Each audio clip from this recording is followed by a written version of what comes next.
Hello student, welcome back to my YouTube channel Arihant lecture. के आज की इस वीडियो में हम बात करेंगे बोर्ड एग्जाम में आपको कॉपी कैसे लिखना है। आपकी तैयारी चाहे जैसी हो, चाहे जितनी अच्छी हो, अगर आपको बोर्ड एग्जाम में कॉपी लिखने का तरीका, क्वेश्चन के आंसर लिखने का तरीका नहीं पता है, तब तक आप 100 में 100 नंबर नहीं ला सकते हो। एग्जाम में आपको कॉपी को कैसे लिखना है कि 100 में 100 नंबर मिले और आपका एक भी नंबर ना कटे और इसके साथ ही साथ आपको बोनस अंक मिले, इसके लिए हमने यहाँ पे 2025 हिंदी का पेपर ले रखा है एंड यहाँ पे बोर्ड की कॉपी ले रखी है। इसी की सहायता से हम सीखेंगे कि बोर्ड एग्जाम में हमें कॉपी को कैसे लिखना। अगर आपने इस वीडियो पे क्लिक किए हो तो आप एक लकी इंसान हो, क्योंकि आपके ना बोर्ड एग्जाम में 15 से 20 नंबर बढ़ेंगे ही बढ़ेंगे। ये मेरी 110% गारंटी है, ठीक है, 110% गारंटी है। आप लकी इंसान इसलिए भी हो कि ये जो वीडियो आप देख रहे हैं ये स्वयं एक एग्जामिनर से देख रहे हो। मैं 5 सालों से बोर्ड एग्जाम की कॉपी चेक कर रहा हूं और मुझे ये पता है कि बोर्ड एग्जाम में कॉपी कैसे आते हैं, टॉपर कैसे कॉपी लिखते हैं और इस बार की जो कॉपी आई थी वो कैसी आई थी, ठीक है। तो आप ना अगर 10th में हो या 12th में हो तो ये वीडियो आपके लिए है, क्योंकि 10th 12th में कॉपी लिखने की जो प्रोसेस होती है वो बिल्कुल सेम होती है।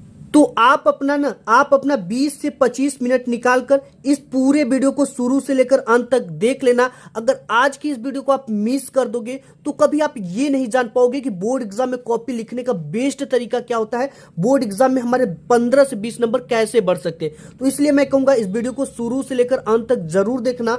आज की इस वीडियो में हम बात करेंगे the new best topper method of the board, यानी कि कॉपी लिखने का बेस्ट और टॉपर मेथड क्या है।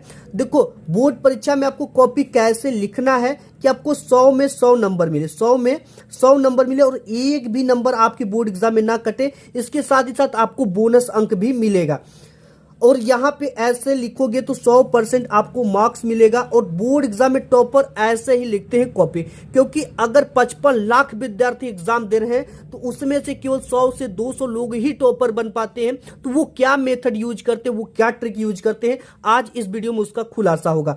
बोर्ड में कॉपी मिलते ही आपको क्या करना है, आपके सभी क्वेश्चन आपने यूट्यूब पे बहुत सारे कॉपी लिखों के वीडियो देखे होंगे, बट ये जो वीडियो आप देख रहे हो स्वयं एग्जामिनर से देख रहे हो, जीनियस और एकदम जेन्युइन ट्रिक आप देख रहे हो। इसके साथ ही साथ हम बात करेंगे कि कॉपी को कैसे लिखना आपको प्रारंभ करना है, जिसे देखकर एग्जामिनर टीचर खुश हो जाए और पूरे नंबरों की बरसात कर दे, ठीक है। आप कहोगे कि सर मेरी हैंड राइटिंग खराब है तो बोर्ड में कॉपी कैसे लिखेंगे, ठीक है। हैंड राइटिंग खराब है तो उसके लिए तो नंबर कटेंगे ही कटेंगे। मैं कहूंगा कि नहीं कटेंगे, ठीक है, क्योंकि मैं जब एग्जाम की कॉपी हम लोग चेक करते हैं तो सभी एग्जामिनर जब एक साथ बैठते हैं तो यही चीजें मैं डिस्कस करता हूं। क्या करता हूं, मैंने ये पूछा, ये हर एक एग्जामिनर से मैं पूछा हूं, ठीक, जो फाइनल एग्जाम की कॉपी चेक करते हैं, जो बोर्ड एग्जाम से बहुत दिनों से कॉपी चेक करें, उनसे भी डिस्कस किया। तो हमने बोला कि हैंड राइटिंग पे नंबर कटता है क्या, तो वो बोले नहीं। तो हमने बोला कि हैंड नंबर आखिर कटते कहाँ हैं, तो वो बोले कि मैंने बोला कि हैंड राइटिंग पे नंबर कटते हैं क्या, खराब है तो। अगर वो बोले कि अगर हैंड राइटिंग पढ़ने योग्य है तो उस पर नंबर नहीं कटते। तो मैंने पूछा कि भाई नंबर कहाँ पे काटे जाते, वो जो चीजें बताई आज की इस वीडियो में हम डिस्कस करेंगे कि बोर्ड में आपको कॉपी कैसे लिखना है अगर हैंड राइटिंग खराब है तो पूरा आपको नंबर मिले, यानी एक भी आपका नंबर ना कटे। इसके साथ ही साथ कॉपी को कैसे लिखना आपको प्रारंभ करना है बोर्ड एग्जाम में, जिसे देखकर एग्जामिनर या टीचर जो है वो खुश हो जाए और पूरे नंबरों की आपको बरसात कर दे, ठीक है।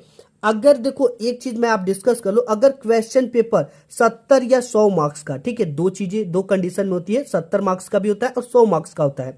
टॉपर स्टूडेंट लिखता है और एक सामान्य स्टूडेंट लिखता है, उसके नंबर अलग अलग क्यों मिलते हैं। देखो, अगर एक टॉपर स्टूडेंट लिख कर आता है तो उसे 100 में 100 नंबर मिलते हैं एंड अगर एक नॉर्मल स्टूडेंट इसी प्रश्न पत्र को हल करके आएगा तो उसे 100 में कितने नंबर मिलेंगे, उसको केवल 70 से 85 नंबर ही मिल पाते हैं। तो उसके यहाँ पे 30 और 25 नंबर कहाँ पे कट जाते हैं, कैसे कट जाते हैं, ये भी चीजें देखेंगे। देखो ये क्या गलती करता है कि इसके नंबर कट जाएंगे। अगर आज की इस वीडियो को आप मिस कर दोगे तो आप कभी ये नहीं जान पाओगे कि ये नंबर कहाँ पे काटे जाते। अगर ये देख लिया तो ये पूरे नंबर आपके नहीं कटेंगे, 110% बढ़ेंगे, ठीक है। तो ये अपना जो 30 से 25 नंबर होता है ये कहाँ पे गवा देता है और क्यों गवा देता है। अगर इस वीडियो को आप बाद में कहोगे कि यार मैं 70 मार्क्स का करके आया था, मैं 100 मार्क्स का पूरा क्वेश्चन अटेम्प्ट किया था, बट हमारे नंबर जो है वो 70 85 या 75 नंबर क्यों आए, ठीक है, पूरे के पूरे नंबर क्यों नहीं मिले, तो ये भी चीजें हम आज की इस वीडियो में देखेंगे। तो यहाँ पे ये नंबर आपके नहीं कटेंगे, ठीक है। और एक सामान्य स्टूडेंट अगर एक टॉपर लिखता तो उसे 100 में 100, सामान्य स्टूडेंट लिखता तो उसे 70 से 85। अगर 70 मार्क्स का क्वेश्चन पेपर है तो उसको केवल 55 मार्क्स मिलते हैं। तो भाई इसके ना आपको कहाँ पे ये 15 नंबर कहाँ पे खो देता है, क्यों कट जाते हैं, और दोनों के जो नंबर है वो अलग अलग क्यों मिले। टॉपर के अच्छा मार्क्स मिले, अगर ये 70 मार्क्स का टॉपर स्टूडेंट करके आता है तो उसे कितना मार्क्स मिलेगा, उसे 68 मिलेगा या तो 70 मार्क्स मिलेगा, ठीक है। तो कहाँ पे नंबर अलग अलग क्यों इसके मिलते हैं, ये भी चीजें देखेंगे। और आपको ना आपके बहुत सारे स्टूडेंट का ये क्वेश्चन था कि आपको बोर्ड पेपर में किस पेन का यूज करना है, ठीक है। यहाँ पे कुछ हमने यहाँ पे ले रखा है। बोर्ड एग्जाम में जाने से पहले आपको ना 2 ब्लैक पेन लेनी है, 2 ब्लू पेन लेनी है, एक ब्लैक स्केच लेना है, एक हाइलाइटर लेना है। ब्लैक स्केच का यूज करना है कि नहीं करना, ये भी चीजें हम इस वीडियो में देखेंगे। और इस हाइलाइटर को टॉपर ऑलरेडी यूज करते हुए आ रहे हैं, यूज कहाँ पे करना और कैसे करना ये भी चीजें देखेंगे। और आपको एक स्केल लेकर जानी है।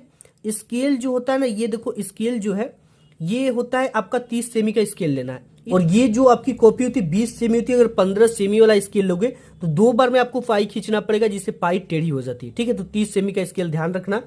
और आपको ना देखो आपको बोर्ड पेपर में किस पेन का यूज करना है। क्वेश्चन पेपर में कोई भी प्रश्न नहीं आता तो उसका उत्तर हमें कैसे लिखना। सबसे पहले तो हमें सभी क्वेश्चन अटेम्प्ट करना है, चाहे वो आता हो चाहे ना आता हो। जो क्वेश्चन नहीं आता उसके उत्तर कैसे लिखना है ये भी हम इस वीडियो में देखेंगे। और आपको किस पेन का यूज करना है, जेल पेन का यूज करना है या बॉल पॉइंट पेन का यूज करना है, या किस कंपनी की पेन अच्छा पड़ता है यूज करने में, ये भी हम देखेंगे, ठीक है। और यहाँ पे ये कुछ चीजें हैं जो कि 3 पेज के हैं, इसको हम लास्ट में देखेंगे, ठीक है। तो इसको हम एक तरफ रखते हैं। ये आपका क्वेश्चन पेपर हो गया, और यहाँ पे ये OMR सीट हो गया, और यहाँ पे ये बोर्ड की कॉपी हो गई। और ये जो बोर्ड की कॉपी है इसको सबसे पहले यहाँ पे हम इसको एक तरफ रखते हैं। और देखो एक चीज मैं आपको क्लियर कर दूं, हाई स्कूल और इंटरमीडिएट की जो कॉपी लिखने का प्रोसेस होता है वो सेम होता है। इसमें भी सब कुछ आपको सेम मिलेगा और हाई स्कूल में भी आपको सब कुछ सेम मिलेगा, यानी कोई अंतर आपको कॉपी में नहीं मिलता है, ठीक है। और ये जो आपकी कॉपी होती है इसको देखो बोर्ड में कैसे लिखना आपको प्रारंभ करना है, कैसे चीजों को आपको लिखना है, ये भी चीजें हम अच्छी तरह से सीखेंगे, ठीक है। ये बोर्ड की कॉपी होगी आपकी, और यहाँ पे किसी एक कॉपी को हम भर लेंगे क्योंकि जो कॉपी लिखने का प्रोसेस होता है वो सेम होता है। यहाँ पे देखो सबसे पहले यहाँ पे हमें क्या लिखना पड़ेगा, परीक्षार्थी का अनुक्रमांक अंकों में आपको कैसे लिखना है ये चीजें हम देखेंगे। तो यहाँ पे सबसे पहले एक हमारे पास पेपर है, ठीक है, जिसमें कि यहाँ पे लिखा गया है अनुक्रमांक। तो यहाँ पे ये जो अंकों में उस तरह से लिख दे, जैसे 12, 32, 99, 72, 57 है, तो यहाँ पे हम टाइप कर देंगे 12, 32, 99। ये हमने लिख दिया अंकों में, ठीक है। अब एक चीज हमें क्या करना है, इस अंकों वाले को अब शब्दों में लिखना, परीक्षार्थी का अनुक्रमांक शब्दों में लिखने से पहले आपको देखो क्या सावधानी बरतनी। सबसे पहले अगर यहाँ पे 1 लिखा है तो हम क्या लिख देंगे, 1 लिख देंगे, ठीक है। इसके बाद देखो एक चीज गलती क्या करते हो आप, कभी भी आपको कॉमा नहीं लगाना है, ठीक है, कॉमा नहीं लगाना है। 2 है तो इसके बाद जैसे यहाँ पे 2 लिखा है तो आपको सिंपली क्या करना है, 2 लिख देना है। इसके बाद 3 लिखा है तो आपको सिंपल क्या करना है, 3 लिख देना है। तो यहाँ पे हमने लिख दिया, 1 था तो 1, 2 था तो 2, 3 था तो 3, 9 था तो 9, 7 था तो 7, 2 था तो 2, 5, 7, ठीक। इस तरह से आपको लिखना है और कॉमा आपको नहीं लगाना है। फिर इसके बाद आता है विषय एवं प्रश्न पत्र तथा संकेतांक, ये 3 चीजें हमको यहाँ पे भरना है। सबसे पहले विषय जो है हमारी हिंदी, तो यहाँ पे हम टाइप कर देंगे हिंदी, ठीक है। अब इसके बाद प्रश्न पत्र क्या है, प्रश्न पत्र जो हिंदी होता है वो केवल होता है। और यहाँ पे जो प्रश्न पत्र है, देखो हिंदी का जो पेपर है एक ही पेपर चलता है तो इसके लिए हम केवल लिखेंगे, तो प्रश्न पत्र हमारा हो जाएगा केवल। और यहाँ पे प्रश्न पत्र पर अंकित संकेतांक, ठीक है। तो इसके लिए आपको जो प्रश्न पत्र मिलेगा उसी पर ये लिखा रहेगा। जैसे इस प्रश्न पत्र पे लिखा 825 DZ, तो आपको क्या यहाँ पे भरना है, 825 इन ब्रैकेट DZ। ये हो गया 825 DZ। अब इसके बाद परीक्षा का दिन, ठीक है, परीक्षा का जो दिन है वो हम टाइप कर देंगे। और यहाँ पे परीक्षा का दिन जो है हमारा सोमवार को परीक्षा है, तो यहाँ पे हम टाइप कर देंगे सोमवार। अब यहाँ पे दूसरा 5वें नंबर पे परीक्षा तिथि एवं पाली, ठीक है। तो परीक्षा का तिथि जो है आपका वो लॉन्च हुआ है 24 फरवरी 2025, तो यहाँ पे हम टाइप कर देंगे 24 फरवरी 2025। इसके बाद एक आपको कॉमा लगाना है, कॉमा लगाने के बाद आपको पाली लिखना है। ठीक है, पाली देखो जो हाई स्कूल का होता है प्रथम और जो इंटरमीडिएट होता है वो द्वितीय पाली होता है। तो यहाँ पे हमारा प्रथम पाली है, हाई स्कूल का हम भरे तो यहाँ पे लिख देंगे प्रथम पाली। ये हमने भर लिया। अब यहाँ पे हमें केंद्र का नाम भरना है जो कि आपके आईडी कार्ड पे जहां आपका सेंटर गया है वहां पे लिखना पड़ेगा। ठीक है, अगर गर्ल्स होगा तो आपको सेंटर नहीं गया होगा, बॉयज का जाता है। तो यहाँ पे जहां भी गया होगा, अब मैं एक सेंटर का नाम लिख देता हूं। ठीक है, तो आपको पूरा पता यहाँ पे लिख देना है, कॉलेज आगरा, ये हो गया। ठीक है, अब इसके बाद आपको कुछ भी नहीं करना, परीक्षा कक्ष संख्या अगर आपको पता है तो भर देना, नहीं तो ये सब चीजें जो है ना ये सब टीचर कर देंगे आपके। ठीक है, तो इतना आपको भर देना, ये आपकी कंप्लीट हो गया। यहाँ पे अपना अनुक्रमांक अंकों में, शब्दों में, विषय, प्रश्न पत्र, अंकित संकेतांक और यहाँ पे दिन वगैरह सब कुछ भर देना। अब इसके बाद हमें आती है कॉपी लिखने की शुरुआत करनी। हमें बोर्ड एग्जाम में कॉपी की कैसे शुरुआत करनी है, तो स्केच अलाउ है पूरी तरह से। ठीक है, आप ना स्केच ऐसा मत लेकर चले जाना जो गाढ़ा चलता है, क्योंकि दूसरी तरफ छप जाता है जिससे देखने में अच्छा नहीं लगता। तो आपका अगर स्केच अच्छा नहीं तो आप पेन का भी यूज कर सकते हो। ठीक है, ये तो 1 इंच स्केल से ज्यादा की दूरी लेकर हमने पाई खींच दिया।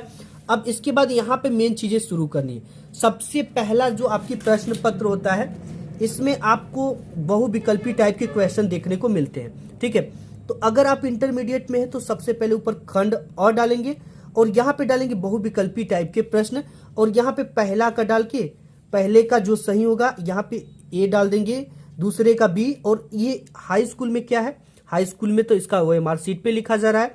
ठीक है, तो अगर इंटरमीडिएट में है तो खंड अ बहुविकल्पी प्रश्न, पहले का डी सही हो रहा है, इनका नाम लिख देना। दूसरे का जो है वो केवल एक बार प्रश्नोत्तर संख्या डालेंगे, उसके बाद सब कुछ ऐसे लिखते जाएंगे। ठीक है, अब हमारी मेन चीज जो कॉपी लिखने की शुरुआत होती है वो यहां से होती है।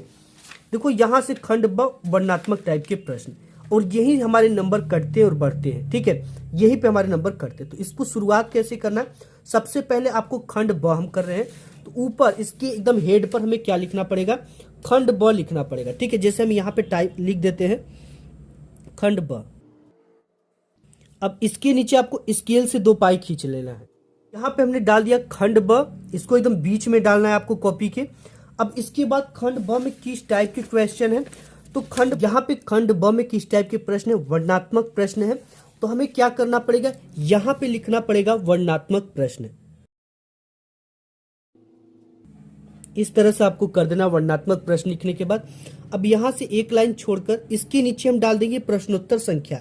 अभी हम 21 का उत्तर लिखेंगे तो यहाँ पे हमें लिखना पड़ेगा प्रश्नोत्तर संख्या 21 का उत्तर। यहाँ पे प्रश्नोत्तर संख्या हमने डाल दिया, 21 का करें तो 21 यहाँ पे हम डाल देंगे। ठीक है, अब इसको मैं ब्लैक स्केच से भी आपको करके दिखाऊंगा। इसके नीचे स्केल से डबल पाई खींच देनी है। यहाँ पे हमने इसके नीचे डबल पाई खींच दिया। खंड ब वर्णनात्मक प्रश्न प्रश्नोत्तर संख्या 21। ठीक है, अब इसके बाद आपको देखो लिखना क्या है। ये आपके बोर्ड एग्जाम में जो आएगा ये 6 मार्क्स का आता है। ठीक है, और हमें एक भी मार्क्स यहाँ पे अपने कटवाने नहीं है। कैसे लिखना ये चीजें, इसके नीचे 3 क्वेश्चन दिए रहेंगे, इन तीनों क्वेश्चन का हमें आंसर देना। एक क्वेश्चन हमें 2 मार्क्स का मिलेगा एंड 2 का, एक 2 का। ठीक है, यानी टोटल यहाँ से 6 मार्क्स हमें गेन करने हैं। सबसे पहले तो हम क्या करेंगे, एक संकेत देंगे एग्जामिनर को, ताकि एग्जामिनर को ये पता चले कि हमने कौन सा गद्यांश किया है। क्योंकि आपके बोर्ड एग्जाम में 2 गद्यांश देंगे, एक ये देगा और एक इसका अथवा देता है। ठीक है, अथवा, तो इससे यहाँ पे ये एग्जामिनर को पता चल जाए कि कौन से हमने किसको हल किया है। तो यहाँ पे देखो सबसे पहले हम क्या करेंगे, शुरुआत 1 से 2 अक्षर और लास्ट के 1 से 2 अक्षर हमें हिंट्स के रूप में डालना है। हम गद्य कर रहे हैं, तो गद्यांश करें तो यहाँ पे हिंट्स के रूप में गद्य लिखेंगे। कैसे लिखेंगे ये चीजें कॉपी में देखेंगे। एक लाइन छोड़ना है और यहाँ पे डालना है आपको गद्य।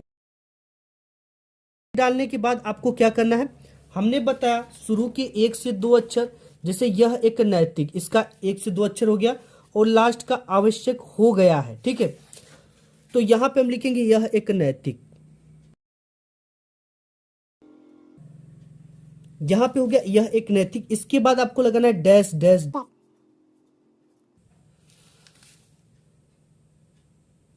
इसके बाद आपको लिखना हो गया।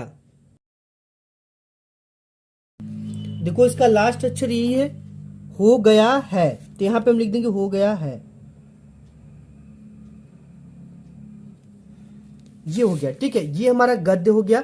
अब देखो एग्जामिनर को ये पता चल जाएगा कि आपने किसको, अगर आप अथवा का कर रहे हो तो यहाँ पे आपको अथवा लिखना पड़ेगा। ठीक है, ये हो गया। इसके बाद हम क्या लिखना है, पहला क्वेश्चन इसमें आ जाता है आपको, पहला उपयुक्त गद्यांश का संदर्भ लिखिए। तो इसमें पहला नंबर, तुम पहला नंबर जरूर डालेंगे, इसका मिस्टेक आप कभी मत करना, एक लाइन छोड़ना है और यहाँ पे डाल देना आपको पहला नंबर। ठीक है, हमने डाला पहला, पहला में आपको क्या लिखना है, संदर्भ लिखना है। तो हम यहाँ पे क्या लिखेंगे, संदर्भ। संदर्भ के नीचे भी डबल पाई आपको स्केल की सहायता से खींचना है, यहाँ पे मैं हाथ से ही खींच दे रहा हूं। अब इसके बाद संदर्भ आपको कैसे लिखना है। ठीक है, संदर्भ लिखने का सही तरीका क्या है, ये चीजें हम देखेंगे। संदर्भ लिखने के लिए आपको दो चीजें को पता होना इंपॉर्टेंट है। सबसे पहला तो उपयुक्त गद्यांश का जो लेखक है यानी जो राइटर है वो पता होना चाहिए, और इसका शीर्षक जो होता है वो पता होना चाहिए। ठीक है, दो चीजें पता है तो आप इसे आराम से लिख पाओगे। तो हमें ये पता है कि ये जो इसके शीर्षक है और इसके जो लेखक है दोनों हमको पता है। तो सबसे पहले हम क्या लिखेंगे, इसकी शुरुआत कैसे करेंगे कि प्रस्तुत गद्यांश हमारी पाठ्य पुस्तक, इतना चीजें लिखेंगे। अब देखो इतना हमने लिख दिया कि प्रस्तुत गद्यांश हमारी पाठ्य पुस्तक। इसके बाद हमें अब ब्लैक पेन का यूज करना है। ठीक है, प्रस्तुत गद्यांश हमारी पाठ्य पुस्तक जो है वो हिंदी से लिया गया है, तो यहाँ पे हम लिख देंगे हिंदी और इसे इस तरह से इन्वर्टेड कॉमा में लिख देंगे। प्रस्तुत गद्यांश हमारी पाठ्य पुस्तक हिंदी के गद्य खंड में संकलित, इतना लिखेंगे। ये हो गया हमारा हिंदी के गद्य खंड में संकलित। ये किस पाठ से लिया गया, ये चीजें को हम ब्लैक पेन से लिखेंगे। तो ये किस पाठ से लिया गया है, ये पाठ से लिया गया भारतीय संस्कृति। तो इसको जब भी हम लिखेंगे तो ब्लैक पेन से लिखेंगे और इन्वर्टेड कॉमा में लिखेंगे।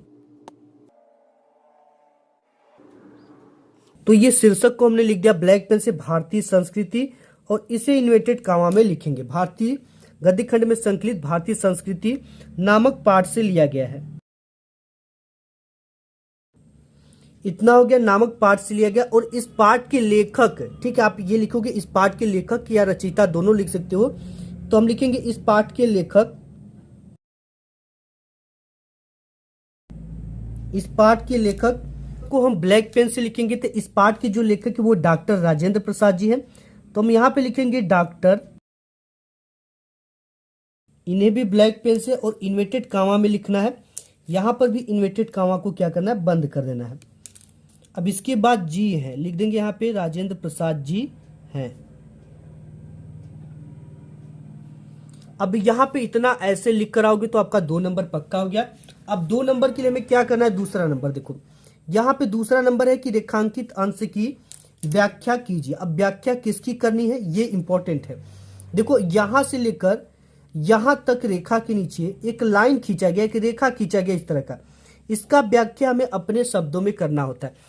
यानी कि जैसे अपने शब्दों का मतलब क्या है, यह एक नैतिक और आध्यात्मिक स्रोत है। ठीक है, यह एक परंपरा है, नैतिक का मतलब परंपरा, आध्यात्मिक स्रोत है, स्रोत यानी प्रवाह है जो अनंत काल से यानी बहुत समय से प्रत्यक्ष जो दिखाई दे या अप्रत्यक्ष जो न दिखाई दे रूप से संपूर्ण देश में बहता रहा है।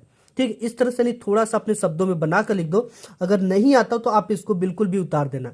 ठीक है, तो इसी चीज को हमें लिखने से पहले ये कितने नंबर पे, दूसरे नंबर पे। तो यहाँ पे हेडिंग डालेंगे रेखांकित अंश की व्याख्या। जब भी व्याख्या हेडिंग डालेंगे तो 2 लाइन आपको छोड़ देना है और यहाँ पे आपको डालना क्या है, रेखांकित अंश की व्याख्या। ठीक है, दूसरे नंबर पे हम क्या डालेंगे, रेखांकित अंश की व्याख्या। यहां पे हमने डाला रेखांकित अंश की व्याख्या, स्केल से डबल पाई नीचे खींच देंगे। यहाँ पे हमने डाल दिया रेखांकित अंश की व्याख्या। अब इसी व्याख्या को हम लिखने से पहले शुरुआत कैसे करना है ये चीजें देखेंगे। देखो आप इसको 2 तरह से लिख सकते हैं। ठीक है, सबसे पहले तो उपयुक्त गद्यांश में लेखक कहता है कि, या प्रस्तुत गद्यांश में लेखक कहता है कि। ठीक है, तो हम यहाँ पे लिखेंगे उपयुक्त गद्यांश में। अब देखो हम ऊपर लिख देंगे कि उपयुक्त गद्यांश में लेखक कहता है कि। अगर ये पद्यांश होता तो कवि होता, और यहाँ पे ये गद्यांश है तो हम यहाँ पे लेखक लिखे। यहाँ पर भी अगर इस पाठ के लेखक, अगर ये पद्यांश होता तो यहाँ पे हम क्या लिखते, कवि लिखते। ठीक है, ये इंपॉर्टेंट चीज है, इसको ध्यान रखना। ये भी हम आगे बताएंगे आपको कि कहाँ पे क्या चीजों की जरूरत पड़ती है। यहाँ पे ये लेखक थे तो लेखक, अगर कवि होते तो कवि, अगर जैसे सूरदास तुलसी हो गए तो इनको रचयिता आप लिखोगे।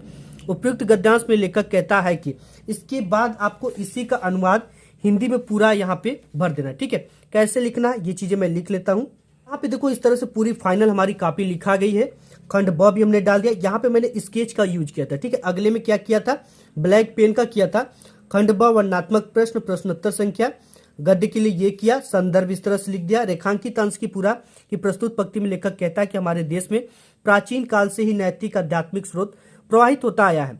उस प्रवाह को हमने अपने बीच साकार रूप से चलते फिरते हंसते रोते भी देखा है। अब यहाँ पे इंपॉर्टेंट चीजें क्या है, अब यहाँ पे 2 लाइन विस्तार, यहाँ से हम कुछ भी शुरू नहीं करने वाले हैं।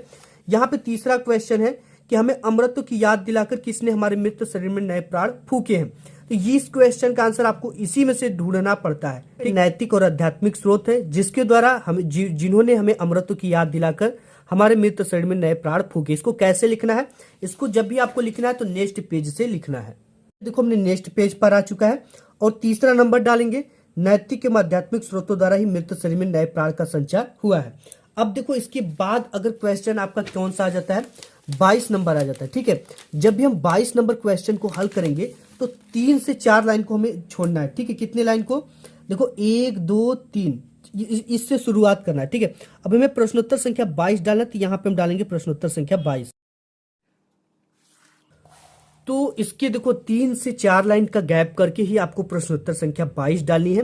अगर ये थोड़ा सा बचता है 3 से 4 लाइन तो नेक्स्ट पेज से आपको शुरुआत करना है। और इसके साथ ही साथ आपको जीवन परिचय कैसे लिखना है, आपको प्रार्थना पत्र कैसे लिखना है, निबंध कैसे लिखना है, ये आगे हम देखते हैं। कहोगे, अब देखिए आप कहोगे कि हमारे हैंड राइटिंग खराब है तो हमें बोर्ड एग्जाम में कॉपी कैसे लिखना है। यहाँ पे देखो हैंड राइटिंग पुअर है। ठीक है, बट इसमें लिखने का तरीका क्या होता है, देखो सर से आपकी ये जो पेन है, पेन की मोटाई इतना शब्दों से शब्दों की बीच की दूरी होनी चाहिए। और आपको एक चीज ध्यान देना कि आप जिस भी एंगल पे लिखते हैं, कोई बच्चा इस तरह से तिरछा लिखता है, कोई 90 डिग्री पे लिखता है, कोई अधिक कोण पे यानी 90 डिग्री से अधिक कोण पे लिखता है, पूरी कॉपी उसी पैटर्न पे लिखा होना चाहिए। यानी कि कोई आपको न्यून कोण पे लिख दे, कोई आपका समकोण पे लिख दे, कोई अधिक कोण पे लिख दे, कोई यानी कि 90 अंश से अधिक के कोण पे लिख दिए। ठीक है, ऐसा नहीं करना, जिस भी एंगल पे लिखते हो पूरी कॉपी उसी एंगल पे लिखी होनी चाहिए। ये चीजें ध्यान देना है। और आपको बोर्ड में किस पेन का यूज करना है, आपको सदैव बॉल पॉइंट पेन का यूज करना है। आपको किसी भी तरह का जेल पेन और रंगीन पेन का यूज नहीं करना है। अगर आप जेल पेन का यूज करोगे तो दूसरी तरफ छप जाएगा जो कि देखने में काफी पुअर लगेगा। ठीक है, तो आपको इससे बचना है। एंड और भी नेक्स्ट आपको देखो नंबर कहाँ पे करते हैं, अगर इस तरह की हैंड राइटिंग होगी शुरुआत में, देखो यहाँ पे सबसे पहले मैंने आपको बताया था कि देखो आपके नंबर नहीं कटेंगे। देखो जो भी एग्जामिनर होता है कॉपी चेक करता है वो काफी फास्ट होता है और पर कॉपी चेक करने का पैसा मिलता है। तो शुरुआत की 2 से 3 पेज आपको वही प्रश्न करने जो आपको अच्छे से आते हो और आपको बिल्कुल कट पिट नहीं करना है। ठीक है, जैसे अगर आप राम लिख रहे थे तो लिखा क्या गया रामा। रामा जब भी लिखा जाए तो आप अगर नहीं काटो तो अच्छा है। ठीक है, अगर काटते भी तो आपको एक बार इस तरह से काटना है। बहुत सारे बच्चे क्या करते हैं कि कैसे काटते हैं, इस तरह से काट देते हैं जो कि हाईलाइट बन जाता है और देखने में पुअर लगने लगता है। तो आपको इस चीज का ध्यान देना कि कट पिट बिल्कुल भी 2 से 3 पेज में आप बचना है, नहीं करना है और साफ सुथरा कॉपी लिखना। अगर एग्जामिनर देख लेगा कि अगर फर्स्ट 2 से 3 पेज में अच्छा लिखा है और वही क्वेश्चन किया जिसके प्रश्नों के उत्तर जो भी लिखा है वो सही लिखा है, तो औसत नंबर पूरी कॉपी में देता चला जाएगा क्योंकि एग्जामिनर काफी फास्ट होता है। ठीक है, और इसके साथ ही साथ बोर्ड की कॉपी में आपको कभी भी गलत चीजें नहीं लिखना है। ठीक है, जैसे बहुत सारे बच्चे आत्महत्या लिखते हैं, इस बार भी प्रश्न आप कॉपी में मिला था। ठीक है, गालियां कस्में लिखते हैं, प्रेम पत्र लिखते हैं, धार्मिक चिन्ह बनाते हैं। ठीक है, कुछ बच्चे 786 लिख देते हैं, कुछ बच्चे जो है स्वास्तिक का चिन्ह बना देते हैं, कुछ बच्चे ओम लिख देते हैं, कुछ बच्चे अल्लाह लिख देते हैं। तो ये सब चीजें आपको कदापि नहीं लिखना है। इसको बोर्ड अलाउ नहीं करता, आप पे चाहे तो टीचर कार्रवाई कर सकता है। तो इन सब चीजों को आपको बोर्ड एग्जाम की कॉपी में नहीं लिखना है, ना ही कोई प्रेम पत्र आपको लिखना है। ठीक है, नहीं आता उससे मिलता जुलता कीवर्ड, अगर कोई भी क्वेश्चन आपको बोर्ड एग्जाम में नहीं आता तो आपको सिंपली ये चीजें आज जानते हो कि प्रस्तुत गद्यांश हमारी पाठ्य पुस्तक हिंदी के गद्य खंड में संकलित, आपको नहीं पता है ब्लू पेन से लिखो। नामक पाठ से लिया गया 1-2 पाठ का कोई भी नाम याद हो उसको डाल दो, पाठ के लेखक 1-2 पाठ के जो याद हो उसको लिख देना। जी है, अगर एग्जामिनर पढ़ भी लेगा तो 1 नंबर तो देकर ही जाएगा। ठीक है, रेखांकित अंश की व्याख्या में भी यही ट्रिक लगानी है। आपको इस तरह से कॉपी की शुरुआत कर देना, दूसरा रेखांकित अंश की व्याख्या, हेडिंग डालने के बाद प्रस्तुत पंक्ति में लेखक कहता है कि, इतना लिखने के बाद आपको जो रेखांकित अंश है उसी को भर देना है, तो भी आपको नंबर यहाँ पे मिल जाएंगे। कोई भी क्वेश्चन छोड़कर नहीं आने, हमें ऑल क्वेश्चन को अटेम्प्ट करना है। नहीं आता तो बना कर अपने से अपने शब्दों में कीवर्ड में लिखेंगे। ठीक है, ये होगी पूरी कॉपी बोर्ड परीक्षा में। ये चीजें नहीं लिखना है। और बोर्ड परीक्षा में प्रश्नों को, भाई प्रश्नों को सीरियल से लिखने की कोशिश करना, क्योंकि टीचर ना इससे बहुत ज्यादा प्रभावित होते। क्योंकि एक एग्जामिनर ना जब भी कॉपी चेक करता तो फ्रंट पेज पे चढ़ाता है कि फला 21 नंबर पे इन्होंने 6 नंबर में कितना नंबर पाया, 5 नंबर पाया, 6 नंबर पाया। तो ये अगर आप लिखोगे ना तो इधर उधर लिखोगे। कोई बच्चा क्या किया, पहला क्वेश्चन किया, फिर उसके बाद 9वां क्वेश्चन कर दिया, फिर चौथा किया, फिर तीसरा किया, तो इस समय टीचर का इसमें समझ जाता है। ठीक है, तो ऑटोमेटिक जब समझ जाएगा तो उसे थोड़ा थोड़ा गुस्सा बढ़ेगा, उसमें आपके मार्क्स कटने शुरू हो जाएंगे। ठीक है, करते नहीं है, लेकिन आप ना सीरियल से लिखोगे तो अच्छा रहेगा। सीरियल से करने की कोशिश करें और प्रत्येक खंड को आपको नए पेज से शुरू करना है। जैसे यहाँ पे खंड ब है। ठीक है, अगर खंड आपको द आता है चाहे स आ जाता है तो आपको क्या करना है, अगर ये क्वेश्चन यहाँ पे खत्म होता है तो खंड ब को नए पेज से शुरू करना है। ठीक है, और बीच बीच में आपको सादा पेज नहीं छोड़ने हैं। और आपको एक चीज का ध्यान देना है। ठीक है, सादा पेज बिल्कुल भी मत छोड़ना। और बहुत सारे बच्चे क्या करते हैं, 21 नंबर क्वेश्चन किए, उसके कुछ बाद में उनको याद आते हैं तो लिखते हैं कि तीसरे चौथे पेज पर प्रश्नोत्तर संख्या 21 का शेष। ये चीजें आपको नहीं करनी भाई। आपको नहीं आता, अगर आपको लगता है कि हम बाद में और इसको बना ठना कर लिख देंगे या हमको बाद में हो सकता है याद है, तो आप 3 लाइन हर समय नीचे क्वेश्चन के छोड़ो। हर एक क्वेश्चन के नीचे 3 से 4 लाइन छोड़ो। ठीक है, याद आएगा बाद में तो यहाँ पे आप इसे भर दोगे। लेकिन बाद में लिखोगे ना तो उसका नंबर चढ़ा देगा जब एग्जामिनर फ्रंट वाली पेज पे, तो फिर वो नहीं देता है। तो ऐसे में आपको किसी भी क्वेश्चन का, जैसे प्रश्नोत्तर संख्या 21 का शेष, एक प्रश्नोत्तर संख्या 21 का शेष उत्तर, तो ऐसे मत करना। ठीक है, ऐसे में आपको उसका नंबर नहीं मिलेगा, आपका समय फालतू में वेस्ट हो जाएगा। इसके साथ ही साथ आपको पद्यांश कैसे लिखना है, जीवन परिचय कैसे लिखना है, ये भी चीजें देखेंगे। पद्यांश लिखने के लिए आपको पद्यांश लिखना, प्रश्नोत्तर संख्या डाल देना। उसी तरह से पद करें तो पद लिखेंगे। पूर्त निक्षी डैश डैश जल चवे 1 से 2 शुरुआत के लास्ट के। संदर्भ इस तरह से लिखना है। पहले में देखो यहाँ पे हिंदी है, अब खंड यहाँ पे देखो प्रस्तुत पद्यांश हमारी पाठ्य पुस्तक हिंदी के काव्य खंड में। ठीक है, या तो आप काव्य खंड लिखोगे या तो पद्य खंड में। संकलित वन पद पर ब्लैक पेन से नामक पाठ से लिया गया। इस पाठ के रचयिता यहाँ पे तुलसीदास जी है। अगर कोई कवि होता तो कवि लिखते, इस चीज का ध्यान देना है। गोस्वामी तुलसीदास जी है। रेखांकित अंश की व्याख्या सेम है।